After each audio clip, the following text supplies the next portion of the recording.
pour la conférence. Merci. Merci beaucoup. Bon. Est-ce que tout le monde m'entend bien? Oui? Parfait. Je vous rassurer que dans le fond, on n'entend pas le clic-clic du plancher. Mais pour revenir sur ce que Nicolas a dit, l'année dernière, quand j'ai fait la conférence, je portais un beau petit talon haut qui faisait plein de bruit. Fait que cette fois-ci, j'ai mis des baskets pour pas prendre de chance. Mais en effet, je l'entends moi-même. Si le plancher brise, ben, je sais que je vais être en sécurité et quelqu'un qui va s'occuper de moi parmi le groupe de gens. Donc, ça risque d'être correct. Merci beaucoup pour l'introduction. C'est super. C'est très flatteur.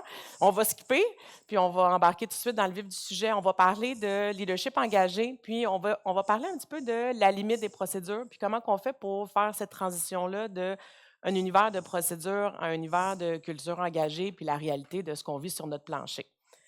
Donc, on va passer le plan de la session. Donc, les limites de la procédure face à la culture de prévention. On vit tous dans un univers où est-ce qu'en santé-sécurité, on a des centaines de procédures, on a de la documentation, on n'en peut finir, on est ISO-ci, ISO-ça, une procédure pour l'avionique, et ainsi de suite. Mais ça a ses limites.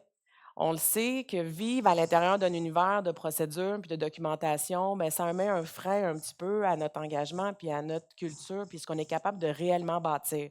Donc, les limites des procédures, pardon, c'est des règles formelles. C'est ce qui nous bloque, c'est que la règle ne va pas garantir un comportement. La règle va nous donner des balises dans lesquelles on vit, mais ça ne va pas venir garantir un changement ou garantir une manière que le travailleur va se conformer à ça. Puis ça ne vient pas imposer non plus un engagement ou ça ne vient pas chercher nécessairement les valeurs du travailleur ou de l'employé. Ça vient juste régir un peu le début puis la fin du travail, mais on ne vient pas toucher les émotions de la personne. Puis là, je vais en parler souvent des émotions là, dans la conférence. C'est quelque chose que je travaille beaucoup parce que ça vient chercher quelque chose qui est à l'extérieur de la documentation. Les règles, les procédures, ça ne vient pas gérer jusqu'à un certain point les situations imprévues. Oui, on va comptabiliser, on va documenter nos out of control plans, on va documenter qu'est-ce qu'on fait si.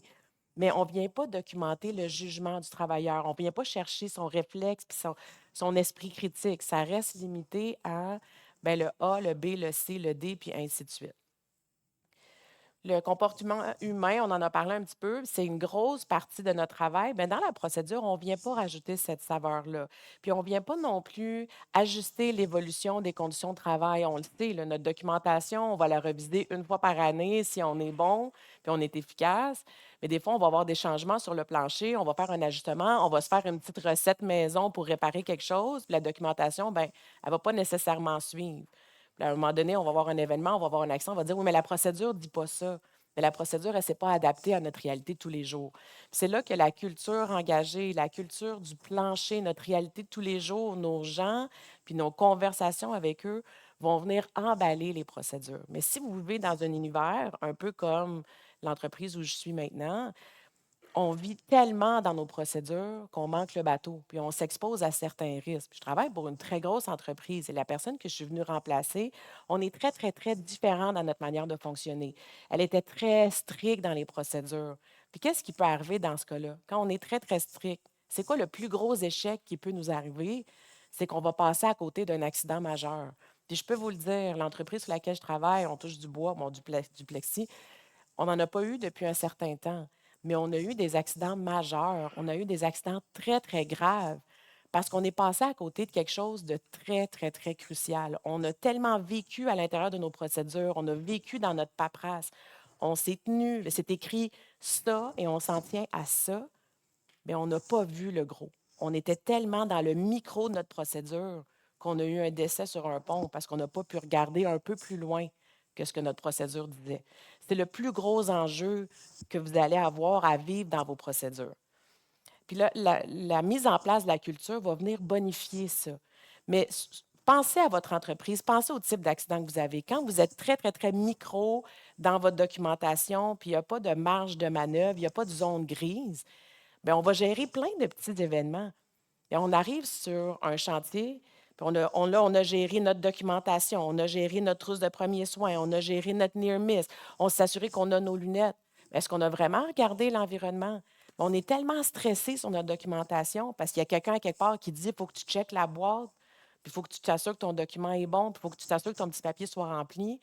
Mais la personne, le travailleur, est tellement stressé sur ce régime-là qu'il ne va pas voir arriver dans son environnement. On ne va pas prendre une photo à 50 000 pieds dans les airs pour dire, « Oh, OK, attends une minute, c'est pas mes lunettes qui vont me sauver. C'est peut-être autre chose. » OK? Fait que faisons attention à ça, de trouver cette espèce de zone grise. S'il y a quelque chose qu'on est capable de faire en santé-sécurité, c'est manœuvrer cette zone grise-là. C'est trouver une manière de naviguer dans toutes ces étapes-là sans être tout le temps noir sur blanc. Puis je le sais là, que ça va choquer des gens, qu'est-ce que je veux dire. Mais prenez-le avec un grain de sel ou prenez-le avec ce qui s'applique dans votre industrie. La meilleure chose qu'un gestionnaire en santé et sécurité peut faire, c'est connaître ses règles, c'est connaître ses procédures, mais savoir qu'il y a une zone grise, une manière de naviguer entre les deux, c'est ce qui peut faire la différence dans l'adhésion, dans l'adhérence à notre programme, puis en se faire dire, ben, tu sais, Nathalie, en santé et sécurité, elle va juste suivre la règle, fait qu'on n'y en parlera pas. OK? Fait que trouver une manière de naviguer ça. Ce qui nous amène à l'importance du leadership en santé et sécurité. C'est important, on le sait, on le dit, on en a parlé, on en a entendu parler beaucoup dans les conférences qu'on a eues avant moi, l'importance du leadership, l'importance de l'engagement de nos leaders. Fait que comment qu'on fait pour aller chercher ça? Qu'est-ce qu'on veut? Bien, on veut des leaders comme modèle. Ah oui, c'est beau, Nat, là, on veut des leaders comme modèle. Qu'est-ce que ça veut réellement dire? Ça veut dire que le leader sert d'exemple. On ne peut pas en entreprise dire, ben en santé sécurité, on fait ça, puis on se tient comme ça, puis on s'habille de cette manière. Puis le gestionnaire va venir marcher le plancher de production, puis il ne va pas avoir mis ses souliers de sécurité. Si le gestionnaire ne donne pas l'exemple, on passe à côté. La communication efficace, est-ce que votre gestionnaire qui est capable de parler de santé sécurité? Est-ce qu'on se permet de parler de santé sécurité de façon honnête et transparente? Je l'ai vécu dans plusieurs entreprises. Puis je vais faire attention, mais j'ai quand même des anciens collègues qui sont avec moi, mais on l'a vu dans certaines entreprises dans le passé. Le gestionnaire va dire une chose, on a un événement. Ah, bien ça, on ne peut pas en parler à tout le monde. C'est sûr qu'il y a des affaires qu'on ne peut pas parler à tout le monde, mais on ne pourra pas bâtir une culture de santé-sécurité si on ne s'ouvre pas, si on n'est pas transparent.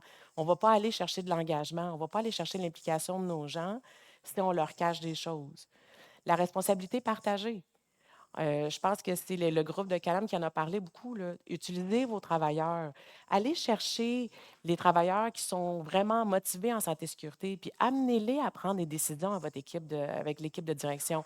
En faisant ça, votre leader en santé et sécurité, que ce soit vous, que ce soit votre gestionnaire d'opération, en faisant ces petites choses-là, bien, il va aller chercher un petit peu d'engagement. Puis là, il va aller chercher un employé, il va en convaincre un autre, puis ainsi de suite. Et en faisant ça, on va commencer à sortir du realm de nos procédures. Les procédures vont rester. On va continuer à écrire ce qu'on fait, puis faire ce qu'on dit. Mais là, on va aller en rajouter un petit peu plus. Parce qu'on va aller chercher les valeurs des gens. On va les avoir un peu convaincus de où est-ce qu'on veut aller puis qu'est-ce qu'on veut faire. Mais la seule manière de faire ça, c'est d'utiliser votre gestionnaire, que ce soit vous ou votre gestionnaire d'opération, de le faire ensemble puis d'avoir le même message. Donc, l'impact de l'exemple de votre gestionnaire en santé sécurité ou de votre gestionnaire d'entreprise, de votre directeur des opérations. Moi, c'est quelque chose qu'on m'a dit très, très, très rapidement, très, très, très jeune dans ma carrière, même si je suis encore jeune aujourd'hui. Merci de l'avoir noté, je suis très jeune. On m'a dit, Nathalie, il faut que tu le saches, le spotlight va être toujours, toujours, toujours sur toi. La bonne nouvelle, c'est que ça ne dérange pas le spotlight, mais ce que ça veut dire, c'est qu'on ne peut pas se permettre de faire une erreur. On ne peut pas se permettre de se promener sans nos capes d'acier. Je vais le mettre vraiment en basique. Si vous marchez sur votre plancher de production, vous êtes le gestionnaire en santé et sécurité, vous n'avez pas vos câbles d'acier, vous allez vous faire noter. Vous êtes toujours, toujours, toujours sur le spotlight. Puis dans la même optique, de dire, hey, tu sais quoi, je l'ai échappé, je l'ai oublié celle-là, je l'ai manqué. Ça, c'est l'exemplarité de votre gestionnaire, c'est très, très fort. Marcher sur le plancher de production pour faire dire, hey, Nat, t'as oublié tes lunettes de sécurité. Oh shit, excusez, j'ai oublié. Admettez-le. Pas de niaisage de ah oui, mais gna, gna, gna. Admettez-le. C'est quoi, tu as raison, tu me l'as renoté, je vais aller les mettre tout de suite. OK? Mais le plus souvent possible, sachez que vous êtes sur le spotlight. Chaque chose que vous dites, que vous faites, va être notée. Mais c'est la même chose pour votre gestionnaire d'entreprise. C'est la même chose pour le gestionnaire de finances. Si, par miracle, le gestionnaire de finances sort de son bureau et décide de venir sur le plancher, pour le plancher de production, il faut qu'il soit habillé comme il faut. Il faut qu'il transporte le même message parce que la minute qu'il ne le fait pas puis qu'il ne porte pas le même exemple, ça vient de briser. Ça vient faire une petite cassure dans notre culture. Puis chaque petite cassure, ça s'accumule, ça fait mal à la longue. L'engagement visible et constant, on en a parlé, mais c'est très important. Il faut que votre leader en santé et sécurité, si ce n'est pas vous, allez chercher les leaders autour de vous, ils doivent être visibles. Autant que le spotlight est toujours sur vous, mais il faut que ça soit sur eux aussi. On en a parlé pour ceux qui étaient à la visite chez Winpack hier, ce qui est mon ancien employeur. Le directeur des opérations, c'est quelqu'un qui est très, très, très visible en santé-sécurité. Et lui et moi, puis lui et Céandre aujourd'hui, qui travaille là présentement, qui a pris ce poste-là, ils ont une belle collaboration. Ils s'arrangent pour se faire voir sur le plancher ensemble parce que c'est une recette très gagnante. La visibilité de vos gestionnaires va porter un poids souvent beaucoup plus fort que le vôtre. On est tous des gestionnaires en santé-sécurité, on sait c'est quoi le message puis le poids qu'on apporte. Mais si on est capable d'amener le même poids puis le même message avec d'autres gestionnaires dans votre entreprise, là, on monte d'un cran. Parce que vous allez toujours, toujours pousser le message de santé-sécurité. Mais quand ça vient d'un gestionnaire qui a un engagement visible et constant par rapport à la santé-sécurité, qui porte le même message que vous, là, on dit OK, attends une minute, c'est pas juste Nathalie avec ses belles idées, c'est pas juste le gestionnaire en santé-sécurité avec son game plan, c'est l'équipe de direction au complet. Et ça amène un beau momentum. Donc, on va parler de la différence un peu entre un leader formel et un leader informel. Un leader formel, c'est votre gestionnaire en santé-sécurité, c'est votre directeur en santé-sécurité, c'est vous-même ici dans la salle, c'est le directeur des opérations, c'est tous les gens qui, de façon hiérarchique ou par leur travail ou par leur poste, ils n'ont pas le choix. On va se le dire, qu'ils veulent ou qu'ils ne veulent pas, ils n'ont pas le choix. On va les aider, on va les guider, on va leur donner des idées de comment parler de la santé-sécurité, on va les amener dans nos idées, mais techniquement, ils n'ont pas le choix. Ça, c'est votre leader formel. Puis, son autorité en tant que chef ou en tant que directeur, on va l'utiliser. On va l'utiliser pour faire appliquer des règles. On va l'utiliser pour passer des messages avec un certain pouvoir hiérarchique. Ça ne veut pas dire faire des mesures disciplinaires, ça ne veut pas dire chicaner, ça ne veut pas dire porter ce chapeau-là. Quand il faut le porter, on va le porter. Mais utilisez votre leader formel pour amener une autre saveur. Mais sachez que cette personne-là amène un poids d'autorité, amène un poids hiérarchique qui est très, très, très important et qui peut être utilisé à votre avantage. S'il commence à passer le même message, et des fois, avant même que vous ayez passé votre message, que ce soit lui ou elle qui amène la première idée en santé-sécurité, vous allez lui avoir fidé l'information avant, là, on ne se le cachera pas. Là. Vous allez dire, OK, Jean-Guy, voici ce qu'on va parler. Puis lui va amener le message avant vous, ça, c'est un win. Ça amène une énergie, mais vous allez utiliser votre leader formel.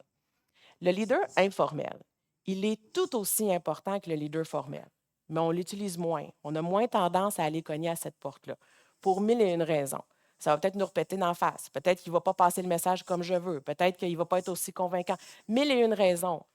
Mais ils sont très importants à utiliser, ces gens-là. On en a parlé un petit peu hier. Il y a quelqu'un qui a posé la question. Je pense même que c'est le directeur des opérations qui a posé la question. Qu'est-ce qui est mieux? Travailler dans un environnement syndiqué ou non syndiqué? Et les réponses étaient partagées. Mais dans les deux cas, c'est bon. Si vous travaillez dans un milieu syndiqué, utilisez votre syndicat. C'est très, très, très difficile pour le syndicat de défendre l'indéfendable. Right? Fait que si on bâtit une relation avec notre syndicat, on a une belle relation de confiance, on se parle ouvertement, avec transparence, on a besoin de faire passer un message en santé-sécurité, ça devient un leader informel. Ça devient quelqu'un que vous pouvez utiliser qui, par sa nature, par sa position dans l'entreprise, les gens vont l'écouter. Utilisez ça. Tout le monde peut trouver, là, si je vous demande à main levée, qui connaît quelqu'un dans son entreprise qui a la santé-sécurité à cœur, mais que tout le monde écoute. Tu sais, là, c'est le gars de maintenance ou c'est un gars qui run une machine que tout le monde, quand il parle, tout le monde l'écoute. Tout le monde a ça dans son entreprise. C'est moindrement cette personne-là, vous êtes capable de bâtir une relation, aller chercher une petite connexion avec cette personne-là, que ce soit quelqu'un qui soit vendu en santé-sécurité ou pas, là. On s'en fout, on n'est même pas là.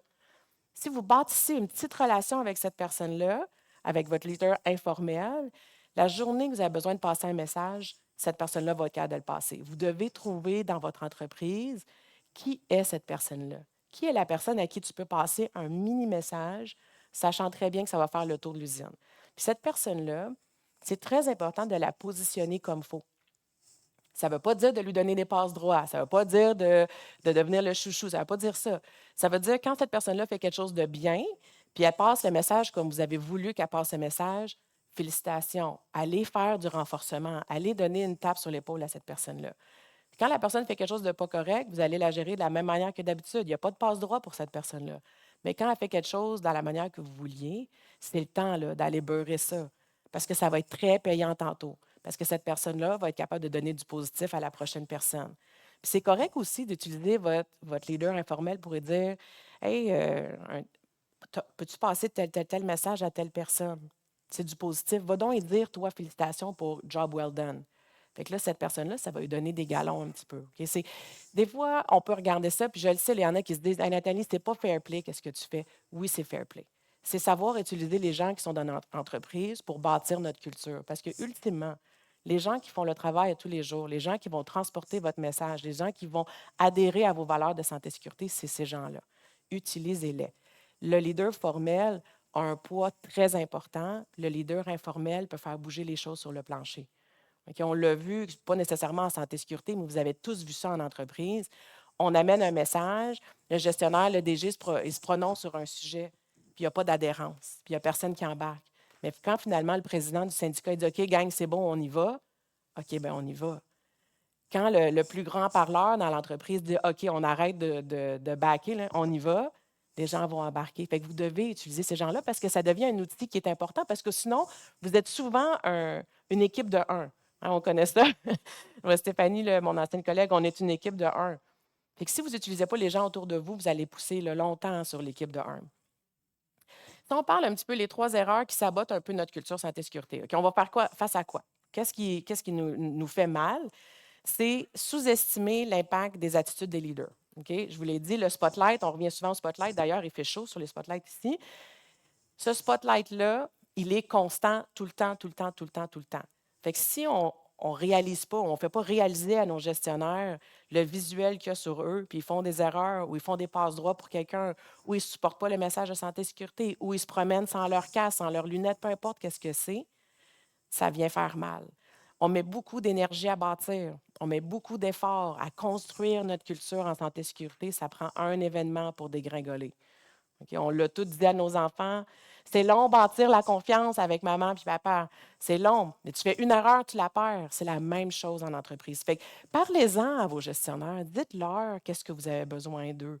Montrez-leur le spotlight qui est sur eux pour qu'ils réalisent l'impact de leurs actions. L'importance des actions des leaders. Les actions déterminent les pratiques de prévention. Fait que chaque action qu'ils vont prendre, ça va setter l'exemple pour les prochains. Mais dites-leur, expliquez-leur pour pas qu'ils soient surpris. Tu ne peux pas arriver à la dernière et dire, là, pourquoi tu as fait ça? Tout le monde t'a vu faire ça. Dites-leur, set them up for success. Je ne sais pas comment le dire autrement, là, mais ça va vous aider, cette communication-là. Ce qui, ce qui nous fait mal, c'est qu'on met beaucoup d'énergie à prioriser la conformité au détriment de l'engagement. OK? Combien de fois on l'a entendu? Oui, les gens de santé et sécurité, c'est noir sur blanc, il n'y a pas de marge de manœuvre. Mais je ne vous dis pas de briser les règles, mais je vous dis aussi de ne pas limiter votre énergie à la conformité formelle. Concentrez-vous. Si on se concentre uniquement sur le respect des règles, on va passer à côté de quelque chose. Ne soyez pas le gestionnaire en santé et sécurité qui dit moi, je ne peux pas faire plus que ça, puis je reste dans cette boîte-là. On va manquer le big picture.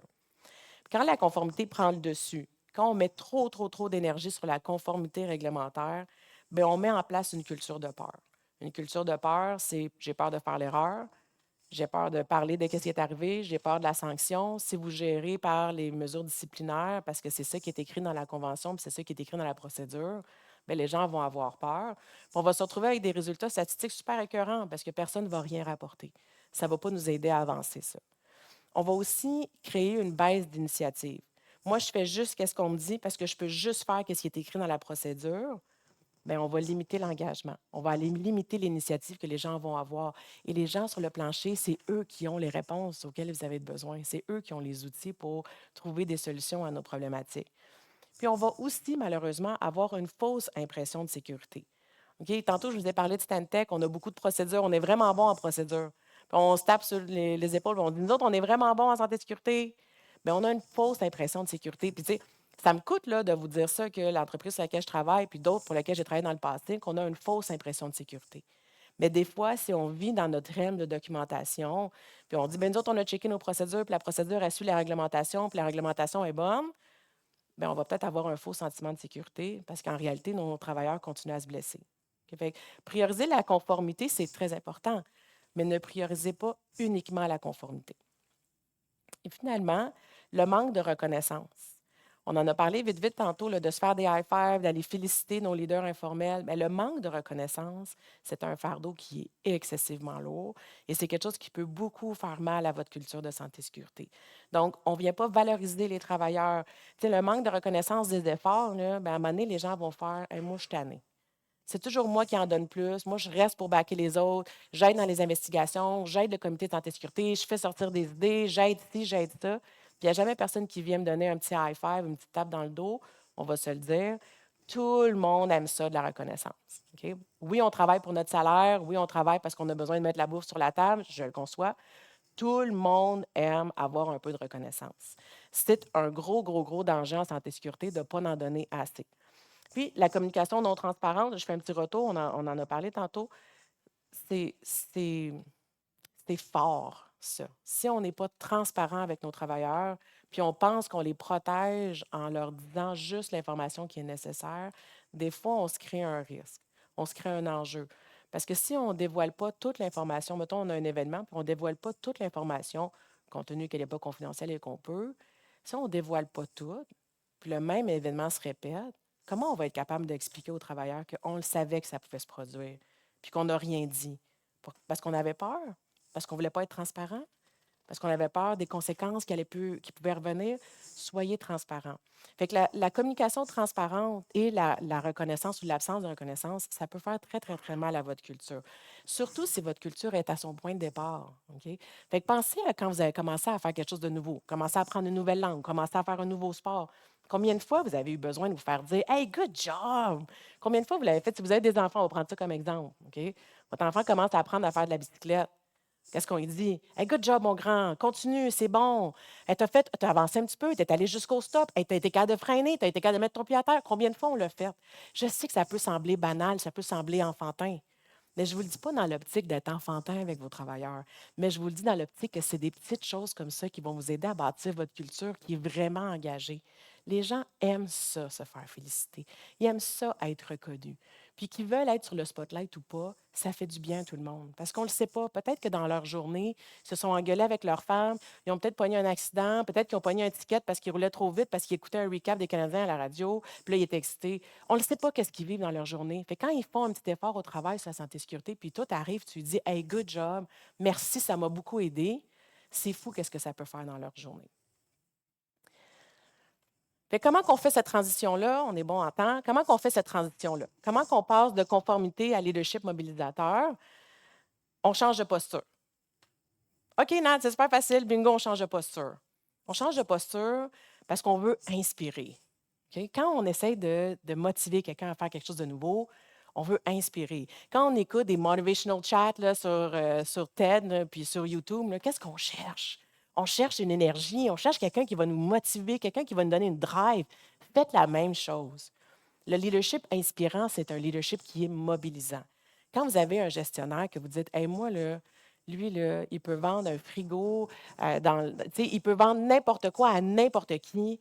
C'est quelqu'un avec qui vous voulez embarquer dans son bateau, soyez cette personne-là. Dans la mesure du possible, sortez, changez de posture. Si vous avez toujours fait les choses de la même manière, essayez quelque chose de différent. Ça peut être très, très, très payant.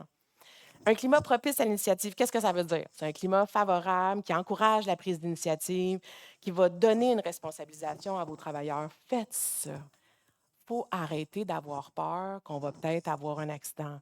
Il faut arrêter d'avoir peur qu'on va peut-être briser quelque chose, que ça ne va peut-être pas fonctionner. Que si vous voulez motiver vos gens, si vous voulez bâtir une culture qui a de l'énergie, donnez une capacité d'initiative à vos travailleurs. Allez chercher cette information-là parce qu'ils savent c'est quoi la solution. Demandez-leur, toi, tu ferais quoi? Ah, moi, je pense que je préfère ça. OK, on pourrait faire ci, on pourrait faire ça. Ouais, ça, c'est pas super sécuritaire. Change-le pour ci. Mais des idées, des solutions, ils vont vous en donner. Fait que ouvrez la porte à ça. Puis c'est comme ça que vous allez changer votre posture. Vous n'allez pas être perçu comme la police des procédures, la police de santé et sécurité. Ça va être Hey, Nat, viens voir. J'aimerais ça te montrer qu'est-ce que je pense qu'on pourrait faire. Vous allez devenir un allié. Puis là, à force de faire ça, vous allez créer des leaders informels. On implique les équipes, on favorise l'initiative. Ça revient au même point. On engage nos collaborateurs. OK? On va chercher des gens qu'on sait qui vont embarquer. Des fois, quand on fait le lancement d'un projet, là, dites-vous, je vais aller chercher la personne la plus difficile à convaincre. Parce que si je suis capable de convaincre cette personne-là, si je suis capable de la faire participer dans mon projet, je vais être capable d'avoir n'importe qui. Puis vous savez quoi? Moi, je l'ai utilisé, puis je l'ai dit à la personne. OK? Je travaillais sur un projet Sexilitas avec Stéphanie, puis j'allais voir la personne la plus difficile à convaincre sur notre projet de cadenassage, puis j'ai dit, je vais vous épargner son nom, j'ai dit, Monsieur Chose, j'ai besoin de toi. J'ai besoin que tu embarques parce qu'il n'y a personne qui va passer au travers de ça aussi difficilement que toi. Puis si on est capable de t'avoir toi, on est capable d'avoir tout le monde. Mais il a embarqué. Puis il est devenu un mobilisateur de ce projet-là. Allez chercher vos gens difficiles, engagez-les, posez-leur des questions, sortez de votre bureau. Combien de fois on l'a entendu? Oui, non, de sécurité, tu es juste dans ton bureau. Sortez de votre bureau. Allez être cette personne-là super visible sur le plancher. Solution adaptée et innovante. Think outside the box. Je m'excuse pour l'anglicisme, mais les gens sur le plancher savent c'est quoi la solution qu'ils ont besoin, puis vous êtes capable de vous retourner vers votre équipe de machinistes, votre équipe de soudeurs, votre équipe de maintenance, sont capables de vous faire une solution maison. Faites-le approuver par un ingénieur, ça va être besoin. Retournez-vous vers vos équipes pour des solutions adaptées. Sur le marché, il n'y a pas une solution pour le type d'entreprise de laquelle je viens. Il n'y en a pas, ils ne se vendent pas. Faites des solutions adaptées. Et ça vient mobiliser une, deux, trois équipes, quatre équipes. Ça vient mobiliser plein de gens dans votre entreprise. Puis encourager le partage, la valorisation des bonnes pratiques. Fait qu'on partage des expériences positives. Ça aussi, ça peut sembler super banal, mais c'est très, très, très payant. La santé-sécurité, on parle des accidents, on parle des near miss, on parle de la conformité, on parle des auditeurs qui sont venus puis on a eu des non-conformités. Quand est-ce qu'on parle du positif? Parler des expériences positives. Quelqu'un fait quelque chose de bien, faites un party. Vous avez fait une nouvelle initiative, achetez des ballons, achetez de la pizza, faites un party. Faites quelque chose de positif. Parlez-en. Puis si on commence à le faire, le premier, ça va être awkward. Le premier, c'est weird. OK, on est en train de célébrer quelque chose qui est super banal, mais qui est positif. Bien, le deuxième va être plus le fun. Puis là, les gens vont vouloir en avoir de plus en plus. Fait que célébrons le positif. Reconnaissance des comportements exemplaires. Il y a des gens qui sont tout le temps, tout le temps, tout le temps exemplaires. Puis on les reconnaît jamais. Prenez 2 petites minutes. Puis là, je ne vous dis pas de faire un poster, puis le mettre sur le babillard, puis envoyer un mémo à tous les employés. Je ne dis pas ça. Passez voir cette personne-là, puis lui dire Ginette, je le sais que tu travailles fort tous les jours. Merci pour tout ce que tu fais. Ça vaut de l'or. OK? Ça vaut beaucoup, beaucoup, beaucoup pour bâtir votre culture, pour sortir de la conformité, pour vraiment tomber dans l'engagement. Puis une dynamique collective renforcée. Créer une dynamique collective durable, ça favorise un environnement collaboratif. Comment qu'on fait ça? C'est des belles paroles, c'est des beaux mots. Comment qu'on fait ça? On se parle, on se regarde. On en a entendu parler dans les conférences ce matin, le DMS, le Daily Management System. C'est quelque chose que dans les 2 dernières entreprises où j'étais, on a mis en place. Tous les départements faisaient leur meeting d'ouverture. Parlez, parlez, parlez à votre monde. Puis soyez aux aguets de ce qui se passe dans leur vie. Tu sais, vous voyez quelqu'un arriver avec un nouveau plaster, ça peut être banal, là. Ça peut être un exemple poche, là, mais hey, qu'est-ce qui t'est arrivé hier? Ah, je fais des rénovations dans ma cuisine. Ah, OK, bien, on va peut-être parler de ce qui est arrivé, puis ça devient un exemple en santé-sécurité. OK, tu sais, vos meetings d'ouverture que je vous encourage à faire, les moments de santé-sécurité, je ne sais pas comment ça s'appelait tantôt, on en fait d'ailleurs chez Stantec, c'est des Stantec Moments. Super important. Mais sortez là, du petit message qui peut être banal des fois. Puis si vous voyez quelque chose dans vos équipes, bien, parlez-en. Tu sais, je vous donne un exemple. Mon conjoint, dans l'équipe où est-ce qu'il était, son gestionnaire, nouveau gestionnaire, il faisait juste lire le moment santé-sécurité. C'est super plate, là. Personne n'écoute. Puis là, il est arrivé, il avait un beau plaster sur sa main, il s'est coupé parce qu'il faisait des rénovations à la maison. Il a dit OK, guys, aujourd'hui, le moment de santé-sécurité, là, on ne va pas lire le texte, je vais vous parler de mon bobo. Hier, je travaillais, puis ma conjointe, moi, le cochon, elle m'a dit d'arrêter, que j'avais travaillé assez longtemps, que c'était l'heure de prendre une pause. Puis j'ai été la tête dure, puis j'ai continué, puis j'étais fatiguée. Puis à la fin, bien, je ne regardais plus ce que je faisais, puis je me suis slicée en coupant du gyps. OK? Fait qu'il a dit, OK, guys, aujourd'hui, on pense à ça. Si on est fatigué, on prend une pause. On ne rush pas. Parce que l'exemple de la blessure est là, elle est live. OK? C'est une expérience réelle. C'est une expérience qui était négative, mais qui a amené du positif en bout de ligne. OK? Fait que parler à vos équipes, c'est très, très, très, très utile. Pardon. Des stratégies concrètes, bien, trouver l'équilibre. C'est aussi simple que ça. Voilà, merci, bonne journée. C'est aussi simple que ça. Non, non, non, partez pas, c'est pas aussi simple que ça. Donc, trouver l'équilibre entre la rigueur de la conformité, parce qu'on en a besoin réellement dans notre métier, c'est important, puis la force de l'engagement. OK? Fait que la conformité, ça protège, l'engagement, ça prévient, mais c'est vraiment la combinaison des deux qui sauve des vies. OK? C'est la combinaison des deux qui va vous permettre d'avoir une culture en santé et sécurité qui est réellement solide. Vous devez avoir une rigueur. On ne peut pas laisser passer des choses. On ne peut pas dire, ouais, mais tu sais, lui, c'est notre meilleur travailleur, ça fait X nombre d'années qu'il est chez nous, on va let it slide parce qu'on a besoin de lui. Super dangereux de faire ça. Ça nous prend une rigueur. Si les règles sont brisées, on l'adresse. En fin de compte, quand les règles sont brisées, on l'adresse. L'engagement des autres autour, ça va s'augmenter. Nathalie, ça n'a pas de sens ce que je te le dis. Si on adresse les mauvais comportements, si on adresse les employés que ça fait 10, 15, 20 ans que personne n'a jamais adressé parce que finalement, on a besoin de lui puis on a peur qu'il s'en aille, puis quand on commence à adresser ces comportements-là, les comportements non sécuritaires, l'engagement des autres, là, ça accumule, puis ça accumule, puis ça accumule. Utilisez ça dans votre entreprise. Fait que ayez la rigueur de se dire les vraies choses, de rencontrer les travailleurs et de dire non, dude, ça ne marche plus. Mais ayez aussi l'énergie à mettre sur l'engagement. Il ne faut pas juste faire de la rigueur ou de faire du positif, de faire de la reconnaissance pour aller bâtir la combinaison des deux. Faire de la SST une valeur vécue et partagée. C'est beau, hein? L'intégration des valeurs SST, c'est primordial. Il faut que votre équipe de direction croie à la santé et sécurité. Les gens sur le plancher vont y croire si vous y croyez et si votre équipe de direction y croit. C'est vraiment, vraiment important. Puis ça se peut qu'on a 5, 6, 7, 8 règles, 8 valeurs en santé et sécurité, mais cette année, on va juste travailler sur une. Parce qu'on est mieux d'être authentique sur une valeur que pas authentique sur 5, 6, 7, 8. Puis l'adhésion collective, c'est vraiment, vraiment, soyez sincères avec vos employés. On leur demande énormément de travail, énormément d'énergie. Je sais qu'ils reçoivent leur salaire à la fin de la journée, puis quand ils font de l'overtime, bien, ils reçoivent un extra pour ça. Mais tous les extras en santé et sécurité qu'ils font pour vous, soyez reconnaissants de ça. Puis plus vous le faites, plus vous allez aller chercher une adhésion collective. On construit des rituels quotidiens, donc on incarne la sécurité au quotidien. On en parle à tous les jours. Comme je vous ai dit tantôt, sortez de votre petit mémo qui est écrit par l'équipe de santé et sécurité. Si vous avez un fait réel, une vraie histoire, racontez-la, parlez-en. Les retours sur les expériences, ça revient souvent à la même chose, OK? Mais dans les premières conversations que vous allez avoir avec vos gestionnaires, puis vous allez leur demander de parler de santé et sécurité, peut-être qu'ils ne savent pas comment. Fait que donnez-leur des outils, soyez visible avec eux, puis influencez le message. Vous le savez, c'est quoi le message que vous avez besoin que vos leaders poussent. Mais dites-leur, aujourd'hui, Philippe, j'ai besoin que tu parles de ça, ça, ça.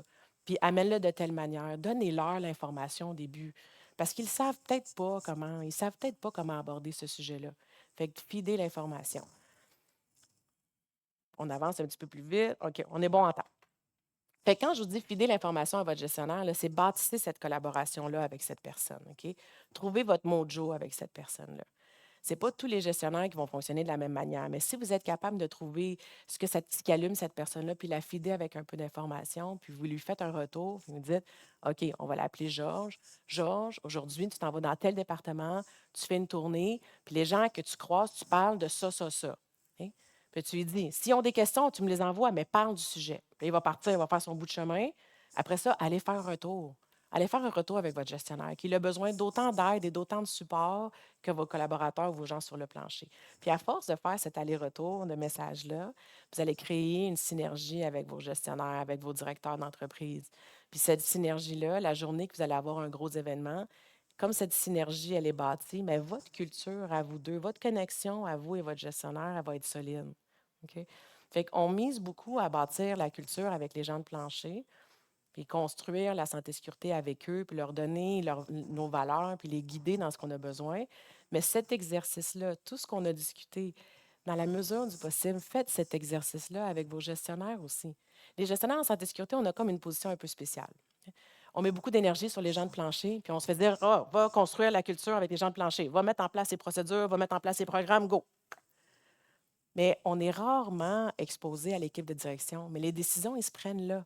Fait que quand vous êtes dans ces situations-là, vous êtes invité au comité de direction, vous avez du temps avec les directeurs, vous avez du temps avec votre directeur d'opération, bâtissez cette culture-là. Fidez le message que vous avez besoin, puis quand elle le fait, faites un retour.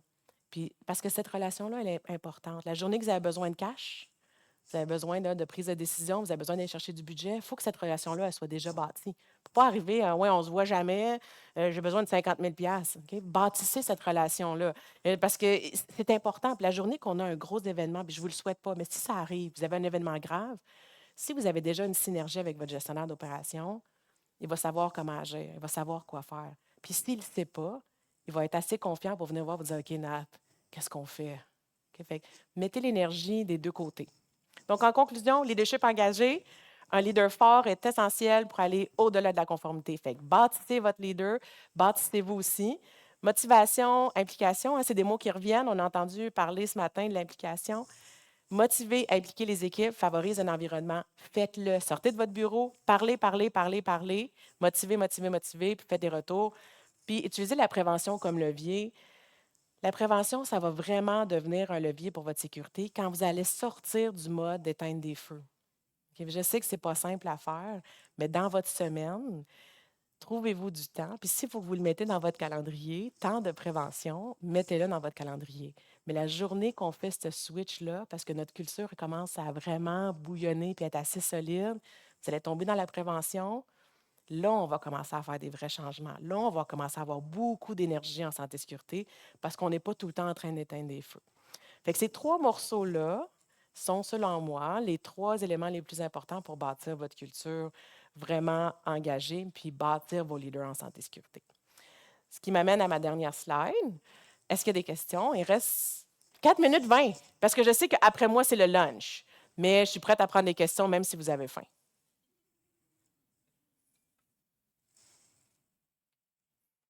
D'accord. Ah, merci.